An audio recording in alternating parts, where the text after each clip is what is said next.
is a fitting place to start the video, is at the gas station.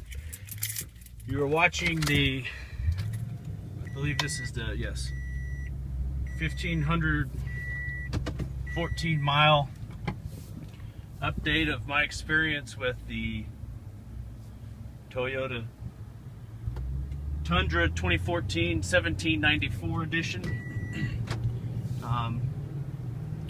Overall, I've been very impressed. I've enjoyed the vehicle quite a bit.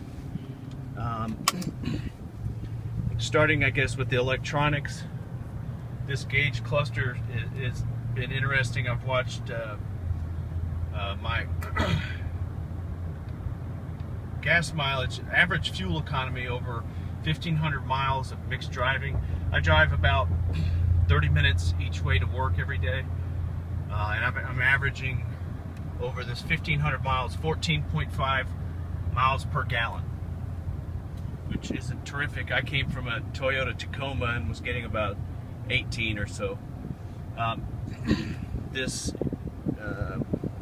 JBL in-tune infotainment center is what Toyota calls it.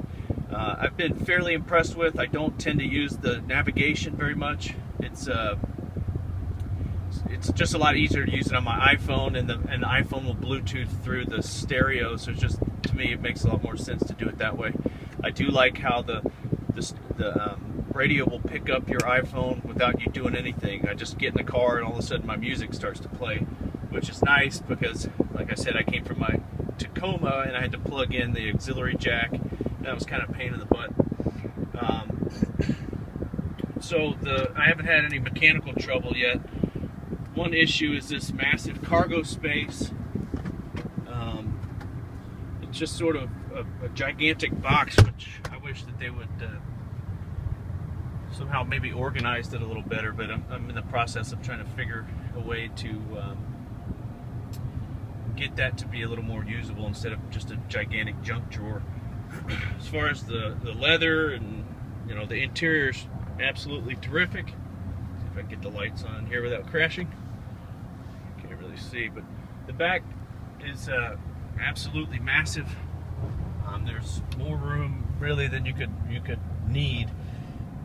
My dad sat back there and had almost a foot of leg space, and I had 8 inches of leg space. So there's more than enough room in the interior of the car.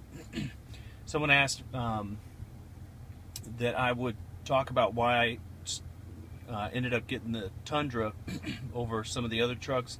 To me, the choices were between the new Ram, the new GMC Sierra, and this. I almost bought the Sierra right when it came out because it came out first, and I just was dying to get a new truck. You guys know how that is. But when I got and looked in the back of the truck, it just did not have the room that the Toyota had. The Toyota resale value is absolutely terrific.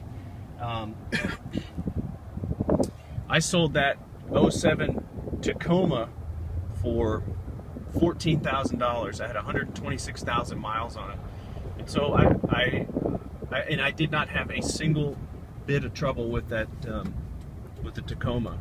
So I trust Toyota as a brand. I've owned Chevrolets, I've owned Jeeps, and I've always had some kind of electrical issue. The window rolling down or the actuator on the motor would mess up, and so I'm sort of a Toyota guy, I guess, now.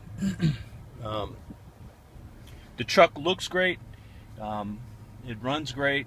I have towed a Polaris side by side with it. Of course, I had a V6 Tacoma, and you could absolutely tell you were dragging something behind that. You would kind of get jerked around with it. With this Tundra, this is the big V8 that comes in the 1794 edition.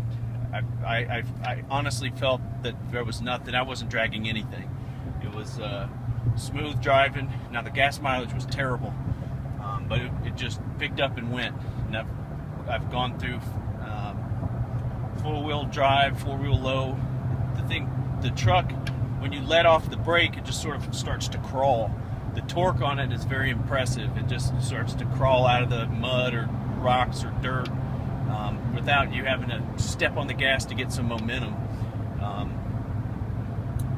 So overall, I'm incredibly happy with the vehicle. It gets a lot of looks. I think it's a good looking truck. I think that had a lot to do with it as well. It just being an overall good looking truck, and then the interior of this vehicle with the wood grain, just it's sort of it almost feels like a Lexus with the kind of the stitching and the attention to detail that they put in this particular model. In my Tacoma, I had an in-dash DVD player, and I sort of was hoping to get something to put here, but anyway, my wife yelled at me because that's illegal, and we got a 2-year-old, and so cooler heads prevailed, and we're just going to stick with the radio on this one. So anyway, I do like the sunroof. It's gigantic. I guess I don't know if you can see it or not, but it's very large. I have no complaints about the truck other than this gas mileage issue, which, you know, is to be expected. I do like how it kind of gives you a running total of what your average fuel economy is in real time. But like someone told me, I don't mind feeding a good horse, and I count this truck as a good horse. So overall, my reviews are glowing, and I'd certainly recommend getting this vehicle.